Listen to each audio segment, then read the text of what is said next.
പുറപ്പെടാൻ സമയത്ത് അവസാനത്തെ പരിശോധന നടത്തുമ്പോൾ ഒരു വലിയ ഭരണി നിറച്ച് ഞണ്ടുണ്ട്, പക്ഷെ അതിന് മൂടി കാണാനില്ല.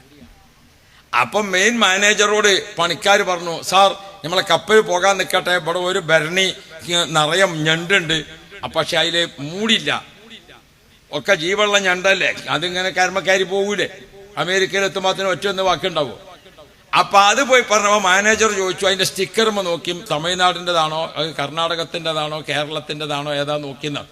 അപ്പൊ പണിക്കാർ പോയി പറഞ്ഞു അത് കേരളത്തിലെ ഞണ്ടാണ്. എന്നാ മൂടി വേണ്ട, അത് അങ്ങനെ നോട്ടെ.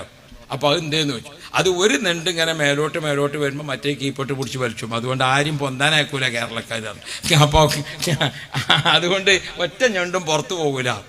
അതിങ്ങനെ ഒന്നിങ്ങനെ കുത്തിപ്പറിച്ച് ഇങ്ങനെ മേലോട്ട് വരുമ്പോൾ അതിന് രണ്ടാൾ കുടിച്ചത് അയക്ക് വലിച്ചു. അപ്പൊ അതുകൊണ്ട് അതിന് മൂടി വേണമെന്നില്ല, കേരളത്തിൽ ഞണ്ടല്ലേ. അതാണ് നമുക്കുള്ള ഒരു സ്വഭാവം. പടച്ചോൻ നമ്മളെ നന്നാക്കി തരട്ടെ.